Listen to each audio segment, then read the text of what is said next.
ദുരന്ത സാധ്യതകൾ മുൻകൂട്ടി അറിയിക്കാനുള്ള അപായ സൈറനുകൾ സ്ഥാപിക്കുന്നതിലും സംസ്ഥാന സർക്കാരിന് വീഴ്ച.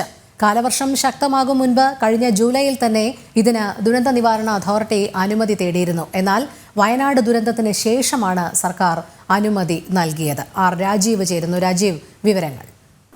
രോഹിണി, 2018 അതുപോലെ തന്നെ 2019 പ്രളയത്തിന് ശേഷമാണ് കേന്ദ്ര സർക്കാർ ഇതുമായി ബന്ധപ്പെട്ട ഒരു നിർദ്ദേശം സംസ്ഥാന സർക്കാരിന് നൽകിയത്. പ്രത്യേകിച്ചും ദുരന്ത നിവാരണ അതോറിറ്റിക്ക് ഇതുമായി ബന്ധപ്പെട്ട നിർദ്ദേശം നൽകുക മാത്രമല്ല, പണവും അനുവദിച്ചിരുന്നു. അപകട സാധ്യതകൾ മുൻകൂട്ടി കണ്ട് അല്ലെങ്കിൽ ദുരന്ത സാധ്യതകൾ മുൻകൂട്ടി കണ്ടുകൊണ്ട് ജനങ്ങൾക്ക് മുന്നറിയിപ്പ് നൽകുന്നതിനുള്ള സംവിധാനങ്ങൾ സംസ്ഥാന വ്യാപകമായി സ്ഥാപിക്കണമെന്ന നിർദ്ദേശമായിരുന്നു നൽകിയത്. ഓഖി ചുഴലിക്കാറ്റ് ഉൾപ്പെടെയുള്ള പ്രകൃതി ദുരന്തങ്ങളെ കേരളം നേരിട്ട ഒരു പശ്ചാത്തലത്തിൽ കൂടിയായിരുന്നു കേന്ദ്ര സർക്കാരിന്റെ ഇത്തരമൊരു നിർദ്ദേശം. ഇതിനായി കേന്ദ്ര സർക്കാർ ഉടൻ തന്നെ പണവും അനുവദിച്ചിരുന്നു. 2022 ഇതുമായി ബന്ധപ്പെട്ട ഒരു ഉത്തരവ് ആദ്യം സംസ്ഥാന സർക്കാർ പുറത്തിറക്കുന്നത്. അതിൽ കൃത്യമായി ചൂണ്ടിക്കാണിച്ചത് അനുസരിച്ചാണെങ്കിൽ സംസ്ഥാനത്തെ മൊബൈൽ ടവറുകൾ കേന്ദ്രീകരിച്ചുകൊണ്ടും ഉയർന്ന കെട്ടിടങ്ങൾ കേന്ദ്രീകരിച്ചുകൊണ്ടും അപായ സൈറണുകളും അതുപോലെ തന്നെ ലൈറ്റുകളും സ്ഥാപിക്കണം.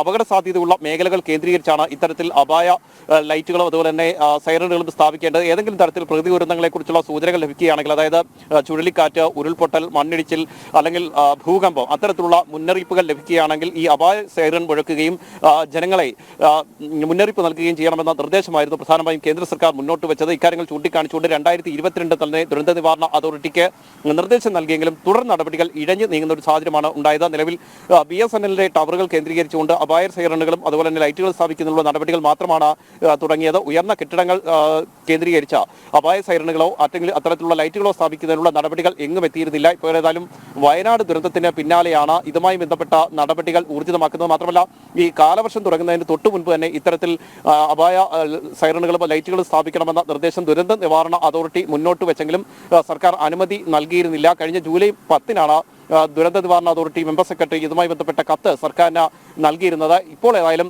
അതുമായി ബന്ധപ്പെട്ട അനുമതി നൽകിയിരിക്കുന്നു. സംസ്ഥാനത്തെ 35 കേന്ദ്രങ്ങളിലാണ്, അതായത് ഈ പ്രകൃതി ദുരന്ത സാധ്യതയുള്ള 35 കേന്ദ്രങ്ങളാണ് അപായ സൈറണുകൾ സ്ഥാപിക്കുക. കൂടുതൽ മേഖലകൾ കേന്ദ്രീകരിച്ചുകൊണ്ട് അപായ സൈറണുകൾ സ്ഥാപിക്കാനുള്ള നീക്കവും ദുരന്ത നിവാരണ അതോറിറ്റി നടത്തുന്നുണ്ട്. കേന്ദ്ര സർക്കാരിന്റെ സഹായം കൂടി ഉപയോഗിച്ചുകൊണ്ടാണ് ഇത്തരത്തിൽ ദുരന്ത നിവാരണ അതോറിറ്റി സൈറണുകളും ലൈറ്റുകളും സ്ഥാപിക്കുന്നത്. രോഹിണി, ഒരു വലിയ ദുരന്തമുണ്ടായതിന് ശേഷമാണ് ഇത്തരത്തിൽ ഈ അപായ സൈറണുകൾ സ്ഥാപിക്കുന്നതിനുള്ള അനുമതി സർക്കാർ നൽകുന്നത്. ഒരുപക്ഷെ ആ ഒരു ദുരന്തം ഉണ്ടായില്ലായിരുന്നെങ്കിൽ അതിനുള്ള അനാസ്ഥ ഇനിയും തുടർകാലങ്ങളിലും ഉണ്ടായിരുന്നേനെ എന്നാണ് ഇതിൽ നിന്ന് മനസ്സിലാക്കേണ്ടത്.